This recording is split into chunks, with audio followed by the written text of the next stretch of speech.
Let us touch the dying, the poor, the lonely, and the unwanted, according to the graces we have received. And let us not be ashamed or slow to do the humble work. These immortal words of Mother Teresa of the blessed memory reminds us that more than ever, the world needs love and typifies the efforts of Right Honorable Hon Ezeugwu, leader Enugu State House of Assembly, who has gone to great lengths in cushioning the devastating effects of COVID-19 and has seriously engaged his people in not just awareness, but distribution of palliatives.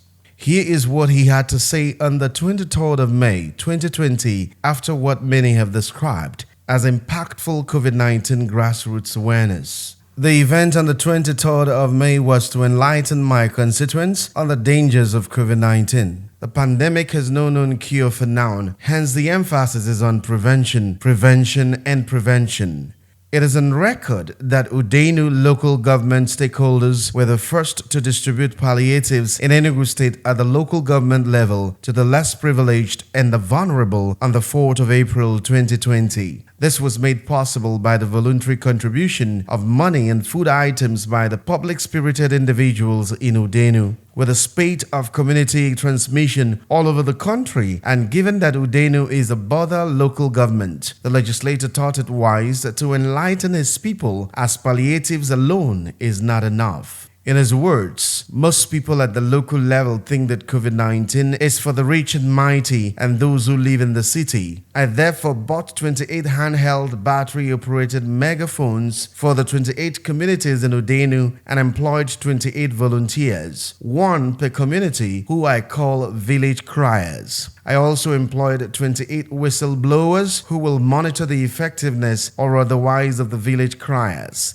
I provided 34 bucket stands with complimentary soap, hand sanitizers, one for each of the 28 communities. The Obolafo Police Station, the Catholic Church at Obolafo, the DSS, the NSCDC, the FRSC, one for the public at Udenu Local Government Headquarters. He also bought a minibus with public address system which will be manned by 3 volunteers that is on his payroll. He calls them constituency criers. The vehicle will be traversing the nooks and crannies of a constituency, drumming the dangers of COVID-19 into people's ears and also educating them to always wear their face masks while going out from their residences. He also emphasized the need to wash their hands regularly and apply hand sanitizers thereafter, to always maintain physical distancing and go out only if they must. There shall also be no gathering of unwholesome crowd for burials, wedding, or naming ceremonies. In attendance were the local government council chairman of Udenu, Honorable Solomon Ona, his deputy, and all the 10 councillors. Others were the 28 traditional rulers, the PGs, the community liaisons, the representatives of the police, DSS, NSCDC, FRSC, the clergy, the local vigilante. The community liaisons were on the spot and was given some stipends to commence work immediately. Long live Udenu local government, long live Enugu State. Enugu State is in the hands of God. COVID-19 has no cure.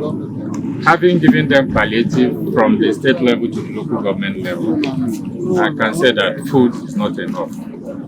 They need to imbibe the discipline of personal hygiene and abiding by the rules of the World Health Organization, Nigerian Center for Disease Control, as well as Enugu State Ministry of Health. Because COVID-19 has no cure as of today, what we need to emphasize is prevention and prevention.